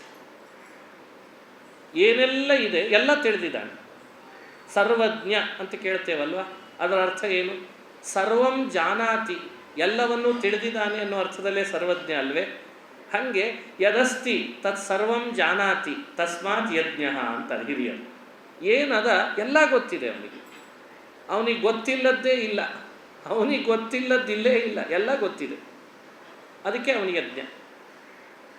ಪೂರ್ಣ ಷಡ್ಗುಣ ಸಹಸ್ರ ಶೀರ್ಷ ಪುರುಷ ಯದಸ್ತಿ ತಜ್ಜಾನಾತೀತಿ ಯಜ್ಞ. ಯಜ್ಞೋ ಯಜ್ಞಪತಿರ್ಯಜ್ವ ಯಜ್ಞೋ ವೈ ವಿಷ್ಣು. ಇಷ್ಟೆಲ್ಲ ನಾವು ವಿಚಾರ ಮಾಡಿದರೆ ಉಪಕ್ರಮ ಉಪಸಂಹಾರಗಳು, ಮಧ್ಯದಲ್ಲಿ ಹೇಳಿದ ಸೃಷ್ಟಿ, ಇದು ಯಾರು ನಿಜವಾಗಲೂ ಕೂಡ ಯಾರ ಬಗ್ಗೆ ಹೇಳ್ತದೆ ಅಂತ ಗೊತ್ತಾಗ್ತದ? ಇದು ಪರಮಪುರುಷನಾದ ವಿಷ್ಣು ನಾರಾಯಣನನ್ನೇ ಹೇಳ್ತದೆ ಅನ್ನಲಿಕ್ಕೆ ಇದು ಅದ್ಭುತವಾಗಿ ನಮಗೆ ಕೊಟ್ಟ ಯುಕ್ತಿ. ಹೀಗೆ ದಿನಾ ಪುರುಷ ಸೂಕ್ತವನ್ನು ಹೇಳಿಯೇ ಭಗವಂತನಿಗೆ ಮಾಡುವ ಉಪಚಾರಗಳೆಲ್ಲ ಅದು ನೇರ ಭಗವಂತನಿಗೆ ಪ್ರೀತಿ ಆಗೋ ಹಾಗೆ ಸೇರ್ತದೆ. ಈ ಅರ್ಥಾನುಸಂಧಾನದಿಂದ ಮಾಡಬೇಕು. ಇದು 3 ವರ್ಗ ಇದೆ. ಇದು ಗಾಯತ್ರಿಯ ವಿಸ್ತಾರವಾಗಿದೆ ಅಂತ ತಿಳಿಸಿಕೊಟ್ರು. 3 ವರ್ಗದ ಪುರುಷ ಸೂಕ್ತದ ವಿಸ್ತಾರವೇ 3 ವೇದಗಳಾಗ್ಬಿಟ್ವಂತೆ. ಋಗ್ವೇದ, ಯಜುರ್ವೇದ, ಸಾಮವೇದ, ಮೂರೂ ಕೂಡ 3 ವರ್ಗದ ವಿಸ್ತಾರ. ಪುರುಷ ಸೂಕ್ತ ಪೂರ್ಣವಾಗಿ ವೇದವಾಗಿ ಜಗತ್ತಿಗೆ ಮಹಾವೃಕ್ಷವಾಗಿ ಬೆಳೆದು ನಿಂತುಬಿಡ್ತು. ಬೀಜ ಓಂಕಾರ ಆಯಿತು, ಸ್ವಲ್ಪ ಮೊಳಕೆ ಹೊಡಿತು ಭೂಹು ಭುವ ಸ್ವಹ ಅಂತ, ಮತ್ತಷ್ಟು ಗಿಡವಾಗುವಂತಾಯಿತು ಗಾಯತ್ರಿಯಾಗಿ, ಗಿಡವಾದದ್ದೇ ರೆಂಬೆ ಕೊಂಬೆಗಳಾಗಿ ಬೆಳೆಯುವಂತಾಯಿತು ಪುರುಷ ಸೂಕ್ತವಾಗಿ, ಹೆಮ್ಮರವಾಗಿ ಹಣ್ಣು ಬಿಡುವಂತಾಯಿತು 3 ವೇದವಾಗಿ ಅಂತಂತ. ಇದು ನೋಡಿ, ಸಂತೃಣ್ಣ ಏಷಾವೈವಾಕ್ ಸಂತೃಣ್ಣ ಓಂಕಾರೆ ಅಂತ ಉಪನಿಷತ್ನಲ್ಲಿ ಹೇಳ್ತಾ ಇದೆ. ಇವೆಲ್ಲ ಐತರೇಯದ ಮಹತ್ವ. ನಾವು ಪ್ರಾರಂಭ ಮಾಡಿದ್ದೆಲ್ಲಿ, ನಾವು ಮುಕ್ತಾಯ ಮಾಡ್ತಾ ಇರೋದೆಲ್ಲಿ, ಎಷ್ಟು ಅರ್ಥ ವಿಸ್ತಾರ ಇದೆ, ಸ್ಥೂಲವಾಗಿ ನಿಮ್ಮ ಜೊತೆಗೆ ಹಂಚಿಕೊಂಡದ್ದಷ್ಟೇ. ಇದರ ಮಧ್ಯದಲ್ಲಿ ಇನ್ನೊಂದು ವಿಶೇಷ ಅಂಶ ಅಡಕಾಗಿದೆ. ಅ ಉ ಮಗಳ ವ್ಯಾಖ್ಯಾನ ಅನ್ನೋ ಸೂಚನೆ ಕೊಡಲಿಕ್ಕೇನೆ ಋಗ್ವೇದ ಅದಿಂದ ಪ್ರಾರಂಭ ಆಯ್ತಂತೆ. ಅಗ್ನಿಮೀಳೆ ಪುರೋಹಿತಂ ಯಜ್ಞಸ್ಯ ದೇವ ಮೃತ್ವಿಜಂ. ಯಾಕೆ ಅಂದರೆ ಅ ವ್ಯಾಖ್ಯಾನ ಅದು. ಭಗವಂತ ಅ ಇದ್ದಾನಲ್ಲ, ಅದಕ್ಕೆ ಅದು ಅ. ಹೀಗೆ ಆ ವ್ಯಾಖ್ಯಾನ ಮಾಡುವ ಸುಮ್ಮನೆ ಕಪೋಲ ಕಲ್ಪಿತ ಅಂತ ಅಲ್ಲದೆ ಇವನ್ನು ಚಿಂತನೆ ಮಾಡುವಾಗ ಗೊತ್ತಾಗ್ತದೆ. ಇಶೇ ತೋರ್ಜೇತ್ವ ಅಂತ ಯಜುಸ್ ಸಂಹಿತೆ ಪ್ರಾರಂಭ ಆಗ್ತದೆ. ಅದಕ್ಕೂ ಒಂದು ಕಾರಣ ಇದೆ, ಅದು ಎಲ್ಲಿ ನಿಲ್ತದೆ ಅದನ್ನು ನೋಡಬೇಕು. ಹೀಗೆ ಒಂದೊಂದು ನೀವು ಅನುಸಂಧಾನಕ್ಕೆ ತಂದರೆ ಪೂರ್ಣ ಇದು ಓಂಕಾರದ್ದೇ ವಿಸ್ತಾರ ಅನ್ನೋದು ಅದ್ಭುತವಾಗಿ ಗೊತ್ತಾಗ್ತದೆ ಅಂತ ತಿಳಿಸಿದರು ಭಗವತ್ಪಾದ. ಅ ಅಂದರೆ ಎಷ್ಟು ಅಕ್ಷರ? 16 ಅಕ್ಷರ ಅಂತ. ಉ ಅಂದರೆ ಎಷ್ಟು ಅಕ್ಷರ? 25 ಅಕ್ಷರ ಅಂತ. ಮ ಅಂದರೆ ಇವುಗಳನ್ನು ಬಿಟ್ಟು ಉಳಿದ ಅಕ್ಷರಗಳಿವೆ ಅಲ್ಲ, ಅದೆಲ್ಲ ಮ ಅಂತ.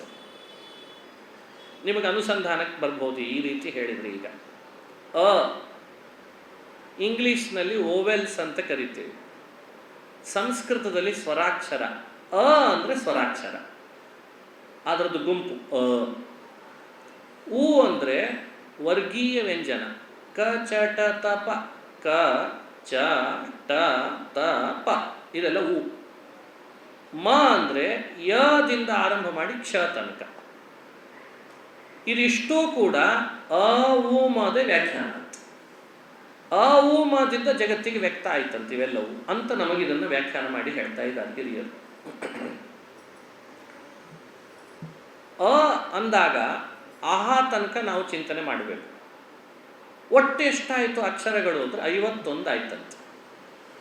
ಅ 16 ನಿಮಗೆ ಅದು ಅನುಸಂಧಾನಕ್ಕೆ ಬರ್ತದೆ. ಅ ಆ ಇ ಈ ಉ ಊ ಋ ಋ ಲೃ ಲೃ ಎ ಐ ಓ ಔ ಅಂ ಅಹ 16 ಅಕ್ಷರ. ಇದೆಲ್ಲ ಅದೇ ವ್ಯಾಖ್ಯಾನ ಅಂತೀವೆಲ್ಲ ಜಗತ್ತಿಗೆ ಬಂದದ್ದು. ಅದಕ್ಕೆ ಯಾವಾಗಲೇ ನಾನೇನು ಹೇಳಿದೆ, ಇದೊಂದು ಓಂಕಾರದ ಸೂಜಿಯಲ್ಲಿ 51 ವರ್ಣಗಳು ಹೋಗಿ ಮುತ್ತಿನಂತೆ ಜೋಡಿಸಿಕೊಂಡಿದ್ದಾವೆ. ಸಂತೃಣ್ಣ ವಾಗ್ ಅಂದರೆ ಹೀಗೆ ಅರ್ಥ ಅಂತ. ಎಲ್ಲ ಇಲ್ಲೇ ಸೇರ್ಕೊಂಡ್ಬಿಟ್ಟಿದ. ಏನಿಲ್ಲ ಹೇಳ್ರಿ ನೋಡೋಣ. ಈ ಎಲ್ಲ ಅಕ್ಷರಗಳು ಭಗವಂತನ ನಾಮಗಳೇ ಅಂತ ಹೇಳ್ತಾರೆ ಹಿರಿಯರು. ಎಲ್ಲವೂ ಭಗವಂತನ ನಾಮ. ಈ ರೀತಿ ಅದನ್ನು ಅನುಸಂಧಾನ ಮಾಡಲಿಕ್ಕೆ ಹೇಳಿಕೊಟ್ರು. ಅದಿಂದ ಆರಂಭ ಮಾಡಿ ಕ್ಷ ಪರ್ಯಂತ ಭಗವಂತನ ನಾಮಗಳು ಹೇಗಾಗಿದ್ದಾವೆ ಅನ್ನೋ ವ್ಯಾಖ್ಯಾನವನ್ನು ಮಾಡಿಕೊಟ್ಬಿಟ್ರು. ಅ ಅಜ, ಆ ಆನಂದ, ಇ ಇಂದ್ರ, ಈ ಈಶಾನ, ಉ ಉಗ್ರ, ಊ ಊರ್ಜ, ಋ ಋತಂಭರ, ಋಘ, ಲೃ ಲೃಜಿ, ಎ ಏಕಾತ್ಮ, ಐ ಐರ, ಓ ಓಜೋಭೃತ್, ಔ ಔರಸ, ಅಂ ಅನಂತ, ಅಹ ಅರ್ಧಗರ್ಭ. ಅದಿಂದ ಆರಂಭ ಮಾಡಿ ಅಹ ತನಕ ತಿಳಿಬೇಕು. ಎಲ್ಲ ಭಗವಂತನ ನಾಮಗಳು, ಭಗವದ್ ರೂಪಗಳು. ಇವೆಲ್ಲ ಎಲ್ಲಿದ್ದಾವೆ? ಇವೆಲ್ಲ ಈ ಭಗವದ್ ರೂಪ ಎಲ್ಲಿದ್ದಾವೆ? ನಮ್ಮ ಫೇಸ್ನಲ್ಲಿದ್ದಾವಂತೆ. ಓನ್ಲಿ ಫಾರ್ ಫೇಸ್ಬುಕ್ ಜಾಸ್ತಿ ನೋಡ್ತೇವಲ್ವ ನಾವೀಗ. ಫೇಸ್ ರೀಡ್ ಮಾಡಬೇಕಂತ. ಫೇಸ್ನಲ್ಲಿರುವ ಭಗವದ್ ರೂಪಗಳು ಅದಿಂದ ಆರಂಭ ಮಾಡಿ ಅಹ ತನಕ. ಇನ್ನು ನೆನಪಿಟ್ಟುಕೊಳ್ಳಿಕ್ಕಾಗಲ್ವೇ ಇದನ್ನು? ಕದಿಂದ ಆರಂಭ ಮಾಡಿ ಕ ಚ ಟ ತ ಪ, ಬಲಗೈ ಎಡಗೈಗಳಲ್ಲಿ ಬೆರಳುಗಳ ಈ ಸಂಧಿ ಭಾಗಗಳಲ್ಲಿ ಭಗವಂತನ ಒಂದೊಂದು ರೂಪ ಇದ್ದಾನಂತೆ. ಕ ಚ ಟ ತ ಪ ಅನ್ನೋಲ್ಲಿ ಕವರ್ಗ ಪವರ್ಗ ತಗೊಳ್ರಿ. ಮೊದಲು ಚವರ್ಗ ಮತ್ತು ಟವರ್ಗ ಮತ್ತೆ ಕೆಳಗಿಳಿಬೇಕು. ಇನ್ನು ಬಲಭಾಗ ಎಡಭಾಗದ ಕೆಲವು ಭಾಗಗಳಲ್ಲಿದ್ದಾವೆ. ಅಂತೂ 5 ವರ್ಗ, ಅವೆಲ್ಲ ಭಗವದ್ ರೂಪಗಳೇ. ಕಪಿಲ, ಖಪತಿ, ಗರುಡಾಸನ, ಘರ್ಮ, ನಸಾರ, ಚಾರ್ವಂಗ, ಛಂದೋಗಮ್ಯ, ಜನಾರ್ದನ, ಝಾಟಿತಾರಿ, ಯಮ, ಟಂಕಿ, ಠಲಕ, ಡರಕ, ಢರೀಣಾತ್ಮ, ತಾರ, ಥಬ, ದಂಡಿ, ಧನ್ವಿ, ನಮ್ಯ, ಪರ, ಫಲಿ, ಬಗ, ಭಗ, ಮನು ಎಲ್ಲ ಆಯ್ತಾ? ಪ ಫ ಬ ಭ ಮ ತನಕ ಹೇಳಿದ್ದೀನಿ. ಯಜ್ಞ, ರಾಮ, ವರಾಹ, ಲಕ್ಷ್ಮೀ ನರಸಿಂಹ, ಶಾಂತ ಸಂವಿತ್, ಷಡ್ಗುಣ, ಸಾರಾತ್ಮ, ಹಂಸ, ಲಾಳೂಕ, ಕ್ಷಂ ಲಕ್ಷ್ಮೀ ನರಸಿಂಹ. ಇಲ್ಲಿಗೆ ಮುಗೀತು ನೋಡ್ರಿ. ಕ್ಷ ಪ್ರಾರಂಭ ಮಾಡಿತ್ತು, ಕ್ಷವರೆಗೂ ಭಗವಂತನ ರೂಪಗಳು ಯಾವುದು ಅಂತ ತಿಳಿಸಿತ್ತು. ಒಟ್ಟು 51 ಅಕ್ಷರಗಳು. ಈ 51 ಅಕ್ಷರಗಳು ಓಂಕಾರದ್ದೇ ವ್ಯಾಖ್ಯಾನ, ಓಂಕಾರದಿಂದಲೇ ಅಭಿವ್ಯಕ್ತವಾಗಿದೆ. ಹಾಗಾಗಿ ಈ ಅಕ್ಷರಗಳ ಸಮೂಹವೇ ಪದವಾಗಿದೆ, ಪದಗಳ ಸಮೂಹವೇ ವಾಕ್ಯವಾಗಿದೆ, ವಾಕ್ಯಗಳ ಸಮೂಹವೇ ವೇದ ರಾಶಿಗಳಾಗಿವೆ. ಹಾಗಾಗಿ ವೇದಗಳೆಲ್ಲ ಭಗವಂತನನ್ನು ಹೇಳ್ತದೆ ಅಂತ ಚಿಂತನೆ ಮಾಡಬೇಕಂತ. ಇದು ಐತರೇಯ ಉಪನಿಷತ್ನಲ್ಲಿ ಬರುವ ಮತ್ತೊಂದು ಭಾಗ. ಹೀಗೆ ದಿನಾ ನಾವು ಆಡುವ ಪ್ರತಿ ಮಾತುಗಳು ಇದು ಒಂದು ಮುಖ. ಧ್ವನ್ಯಾತ್ಮಕ ವರ್ಣಾತ್ಮಕಗಳಲ್ಲಿ ವರ್ಣಾತ್ಮಕದ ವಿಸ್ತಾರವಾದ ಚಿಂತನೆ ಮಾಡ್ತಾ ಬಂದ್ವಿ. ಧ್ವನ್ಯಾತ್ಮಕ ಚಿಂತಿಸೋದಾದರೆ ಹಲ್ಲಿ ಲೊಚ್ಚುಗುಟ್ಟಿದರೆ ಭಗವಂತನ ಅಪಾರವಾದ ಮಹಿಮೆ ಎಷ್ಟು ಆಶ್ಚರ್ಯ ಅನ್ನೋದನ್ನು ಅದು ಹೇಳ್ತದಂತೆ. ಸಮುದ್ರಗಳ ಭೋರ್ಗರೆತ, ಆ ಭೋರ್ಗರೆತದಲ್ಲಿ ಬರುವ ಗಾಂಭೀರ್ಯ ಭಗವಂತನ ಗುಣ, ಅದನ್ನು ಅದು ತಿಳಿಸ್ತದಂತೆ. ಎಷ್ಟು ಗಂಭೀರ ಅಂತ ಹೇಳ್ತದಂತೆ. ಹೀಗೆ ಧ್ವನ್ಯಾತ್ಮಕ ಶಬ್ದಗಳು ಭಗವಂತನ ಗುಣಗಳನ್ನು ಹೇಳೋದಕ್ಕೆ ಮೀಸಲಾಗಿವೆ. ವರ್ಣಾತ್ಮಕ ಶಬ್ದಗಳಂತೂ ಸರಿನೇ, ಈಗ ತಾನೇ ನೋಡಿದ್ವಿ, ಅದು ಭಗವಂತನನ್ನೇ ಹೇಳಲಿಕ್ಕೆ ಮೀಸಲಾಗಿವೆ. ಇರೋದೇ ಶಬ್ದ ಪ್ರಪಂಚ 2 ವಿಧ. ಅದೇ ಭಗವಂತನನ್ನು ಹೇಳಿದ ಮೇಲೆ ಇನ್ನು ಉಳಿತೇನು ಅಂತ ಕೇಳ್ತಾರೆ. ಇನ್ನು ಉಳಿತೇನು? ಹೀಗೆ ಐತರೇಯ ಉಪನಿಷತ್ತನ್ನು ಅನುಸಂಧಾನ ಮಾಡಲಿಕ್ಕೆ ಹೊರಟವರಿಗೆ ಓಂಕಾರದಿಂದ ಆರಂಭ ಮಾಡಿ ಈ ಶಬ್ದ ಪ್ರಪಂಚದ ವಿಸ್ತಾರ ಚೆನ್ನಾಗಿ ತಿಳುವಳಿಕೆಗೆ ಬರಬೇಕು. ಇದು ಬಂತು ಅಂದರೆ ಆನಂದನೇ ಬೇರೆ ಅಂತ. ಆನಂದನೇ ಬೇರೆ. ಏನು ಕೇಳ್ತಾನೆ, ಏನು ಹೇಳ್ತಾನೆ, ಏನು ನೋಡ್ತಾನೆ, ಎಲ್ಲ ಭಗವನ್ಮಯ ಕಾಣಿಸ್ಲಿಕ್ಕೆ ಶುರು ಆಗ್ತದಂತ. ಶಬ್ದಸ್ಯ ಹಿ ಬ್ರಹ್ಮಣ ಏಷ ಪಂಥಾಹ, ಇದು ಭಾಗವತದ ಶ್ಲೋಕ. ಶಬ್ದಸ್ಯ ಹಿ ಬ್ರಹ್ಮಣ ಏಷ ಪಂಥಾಹ ಅಂತ ಭಾಗವತದಲ್ಲಿ ಬರ್ತದೆ. ಐತರೇಯ ಉಪನಿಷತ್ತಿನ ಮೊದಲನೇ ವಾಕ್ಯನೇನೆ ಪ್ರಾರಂಭ ಮಾಡುವಾಗಲೇ ಹೇಳಿದ್ದು ಏಷ ಪಂಥ, ಏತತ್ ಕರ್ಮ, ಏತದ್ ಬ್ರಹ್ಮ, ಏತತ್ ಸತ್ಯಂ, ತಸ್ಮಾನ್ನ ಪ್ರಮಾದ್ಯೇರನ್. ಹೀಗೆ ಶುರುವಾಗಿಬಿಡಿ. ತಸ್ಮಾನ್ನ ಪ್ರಮಾದ್ಯೇಯೇತ್ ತನ್ನಾತೀಯಾತ್ ನ ಹಿ ಅತ್ಯಾಯನ್ ಪೂರ್ವೇ ಯೇತ್ಯಾಯನ್ಸ್ತೆ ಪರಾ ಬಭೂವು ತದುಕ್ತಂ ಋಷಿಣಾ. ಹೀಗೆ ಐತರೇಯ ಉಪನಿಷತ್ತಿನ ಪ್ರಾರಂಭ ಹೇಳ್ತಾರೆ. ಏಷ ಪಂಥ, ಏತತ್ ಕರ್ಮ, ಆತನೇ ದಾರಿ ನಮಗೆ. ಅವನು ಬಿಟ್ಟು ಇನ್ನು ಯಾರ್ಯಾರೂ ದಾರಿ ಅಲ್ಲ ನಮಗೆ. ಅವನೇ ನಮಗೆ ಸಂಸಾರದ ಸಾಗರ ದಾಟಿಸುವ ದಾರಿ. ಅವನನ್ನೇ ಆಶ್ರಯಿಸಬೇಕು ಅಂತ ಪ್ರಾರಂಭ ಮಾಡ್ತು. ಅವನ ಬಗ್ಗೆ ತಪ್ಪು ತಿಳಿದವರು, ಅವನನ್ನು ಮೀರಿ ನಡಿತೇನೆ, ಅವನೇನಾಗೋದು ನಮಗೆ ತಂದವರೆಲ್ಲ, ಅವನಿಂದ ವಿಮುಖರಾದವರೆಲ್ಲ ಅಸುರರು. ಅವನನ್ನು ಅನುಸರಿಸಿದವರೆಲ್ಲರೂ ಕೂಡ ಏನಾದರೂ ದೇವತೆಗಳಾದರು. ಹೀಗೆ ಮಹಿದಾಸ ದೇವತೆಗಳನ್ನು ಕುರಿತು ಉಪದೇಶ ಮಾಡಲಿಕ್ಕೆ ಪ್ರಾರಂಭ ಮಾಡುವಾಗ ಈ ವಿಷಯವನ್ನು ಪ್ರಸ್ತಾಪ ಮಾಡ್ತಾನೆ. ಇವತ್ತಿನ ಸಮಯಕ್ಕನುಗುಣವಾಗಿ ಸ್ವಲ್ಪ ಹೊತ್ತು ತಮ್ಮ ಜೊತೆಯಲ್ಲಿ ಐತರೇಯ ಉಪನಿಷತ್ನಲ್ಲಿ ಬಂದಂತೆ ಕೆಲವು ವಿಷಯಗಳನ್ನು ತಿಳಿಸುವ ಪ್ರಯತ್ನ ಮಾಡಿದ್ದೇನೆ. ಈ 2 ದಿನಗಳಲ್ಲಿ ಉಪನಿಷತ್ ಚಿಂತನ ಅಂತ ಇಟ್ಕೊಂಡ್ವಿ. ಅದೇನೋ ಸಮುದ್ರದಷ್ಟಿದೆ ಉಪನಿಷತ್ತು. ಸಮುದ್ರ ಸ್ನಾನದ ಸಂಕಲ್ಪ ಭಾಳ ದೊಡ್ಡದಾಗೇ ಇರ್ತದೆ ಯಾವಾಗಲೂ. ಆದರೆ ಸ್ನಾನ ಮಾತ್ರ ಚಿಕ್ಕದಾಗೇ ಮಾಡ್ತೀವಿ. ಎಲ್ಲ ಅಲೆಗಳ ಕೆಳಗಡೂ ಮುಳುಗಲಿಕ್ಕಾಗಲ್ಲ. ಆದರೆ ದೇವರು ಕರುಣಾಮಯಿ. ಯಾವುದೋ ಒಂದು ಅಲೆನೂ ಅಲ್ಲ, ಸುಮ್ಮನೆ ಒಂದು ತಂಬಿಗೆ ನೀರು ಹಾಕ್ಕೊಂಡು ಬಂದರೂ ಸಮುದ್ರ ಸ್ನಾನ ಆಯಿತು ಅಂತ ಭಗವಂತ ಕರುಣೆ ತೋರಿಸ್ತಾನೆ.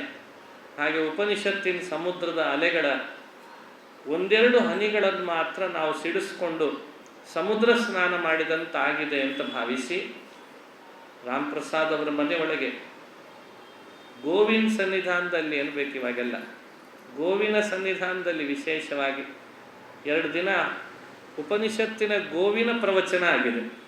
ಉಪನಿಷತ್ತುಗಳ ಮಾತು ವಿಷಯಗಳೆಲ್ಲ ಗೋವುಗಳಿದ್ದ ಹಾಗೆ. ಆ ಗೋ ರಕ್ಷಣೆನೂ ಆಗಬೇಕಾಗಿದೆ, ಈ ಗೋ ರಕ್ಷಣೆನೂ ಆಗಬೇಕಾಗಿದೆ. ಅವರು ಗೋ ಸನ್ನಿಧಾನ ಇಟ್ಟದ್ದನ್ನು ನೋಡೇ ಅರ್ಥ ಇಲ್ಲಿ ಉತ್ಸಾಹ ಹೆಚ್ಚಾಯಿತು. ನನಗೆ ಬಹಳ ಸಂತೋಷ ಆಯಿತು. ಆ ರಾಮ್ ಪ್ರಸಾದ್ ಅವರ ಕುಟುಂಬದ ಸದಸ್ಯರಿಗೆಲ್ಲ ಭಗವಂತ ಉತ್ತರೋತ್ತರವಾಗಿ ಶ್ರೇಯಸ್ಸನ್ನು ಉಂಟು ಮಾಡಲಿ ಅಂತ ಈ ಸಂದರ್ಭದಲ್ಲಿ ನಾನು ದೇವರಲ್ಲಿ ಪ್ರಾರ್ಥಿಸ್ತೇನೆ. ಶ್ರೋತೃಗಳಾಗಿ ತಾವೆಲ್ಲ ಕಾರ್ಯದಲ್ಲಿ ಭಾಗವಹಿಸಿದ್ರಿ. ಆನ್ಲೈನ್ನಲ್ಲಿಯೂ ಆಫ್ಲೈನ್ನಲ್ಲಿಯೂ ಭಾಗವಹಿಸಿದ ಎಲ್ಲ ಭಕ್ತರಿಗೆ ಭಗವಂತ ಅನುಗ್ರಹವನ್ನು ಮಾಡಲಿ ಅಂತ ಹೇಳ್ತಾ, 2 ದಿವಸದ ಪ್ರವಚನ ಆದರೂ ಮಾಡಲೇಬೇಕು ಅಂತ ಒತ್ತಾಯ ಮಾಡಿದವರು ನಮ್ಮ ಗುರು. ನನ್ನನ್ನು ಚೆನ್ನೈಗೆ ಪರಿಚಯಿಸೋದ್ರಲ್ಲಿ ಅವ್ರ ಪಾತ್ರ ಇದೆ. ಹಾಗಾಗಿ ಅವರಿಗೂ ಅವರ ಕುಟುಂಬದವರಿಗೂ ದೇವರ ಅನುಗ್ರಹಿಸಲಿ. ಈ ಥರದ ಕಾರ್ಯ ನಡೆದಾಗಲೂ ತಮ್ಮದೇ ಆದ ಉತ್ಸಾಹದಿಂದ ತಾವು ಒಂದು ಸ್ವಲ್ಪ ಆಲಸ್ಯ ತೋರದೆ ಬರೋರು ನಮ್ಮ ರಂಗನಾಥ್ ಅವರು. ಎಲ್ರಿಗೂ ಮುಟ್ಟಿಸ್ಬೇಕು ಅನ್ನೋ ಉತ್ಸಾಹದಲ್ಲಿ ಅವರು ಬಂದಿದ್ದಾರೆ. ಅವರಿಗೂ ಕೂಡ ವಿಶೇಷವಾಗಿ ಭಗವಂತ ಶ್ರೇಯಸ್ಸನ್ನು ಉಂಟು ಮಾಡಲಿ ಅಂತ ಹೇಳ್ತಾ ನನ್ನ 2 ಮಾತನ್ನು ಮುಕ್ತಾಯ ಮಾಡ್ತೇನೆ. ಶ್ರೀಕೃಷ್ಣಾರ್ಪಣಮಸ್ತು. ಹರಯೇ ನಮಃ. ಹರಯೇ ನಮಃ.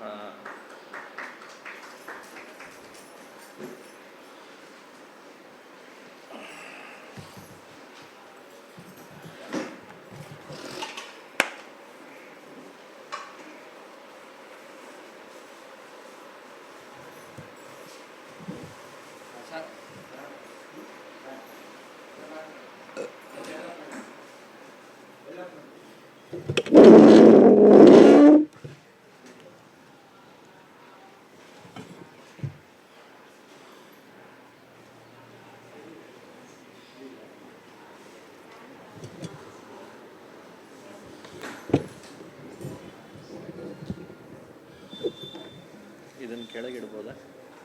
ನಿಧಾನ ನಿಧಾನ.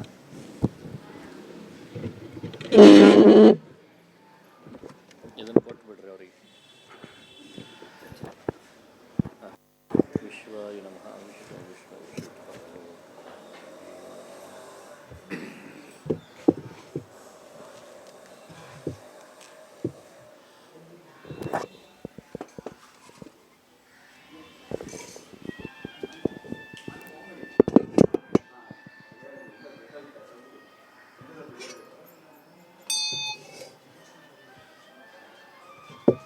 ಮಾಡಲ ವ್ಯಾಸಾಯ ಭವನಾಶಾಯ ಶ್ರೀಶಾಯ ಗುಣರಾಶಯ ಹೃದಯಾಯ ಶುದ್ಧ ವಿದ್ಯಾಯ ಮಧ್ವಾಯ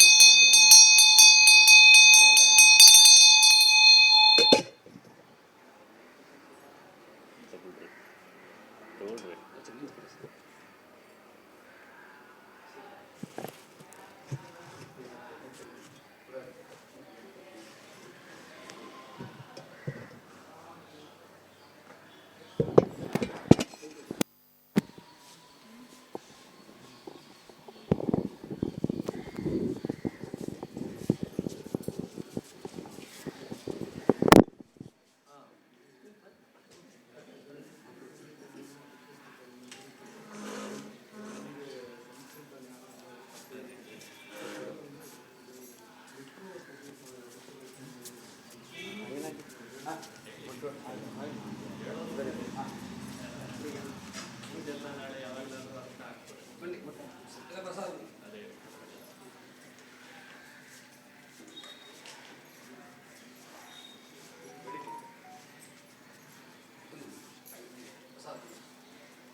ಪಾಯ್ಸನ್ ಹೋಗ್ಲಿಕ್ಕೆ ವಾಮಿಟ್ ಅದು ವಾಮಿಟ್ ಆಗಲ್ಲ ಹೋಗೋದು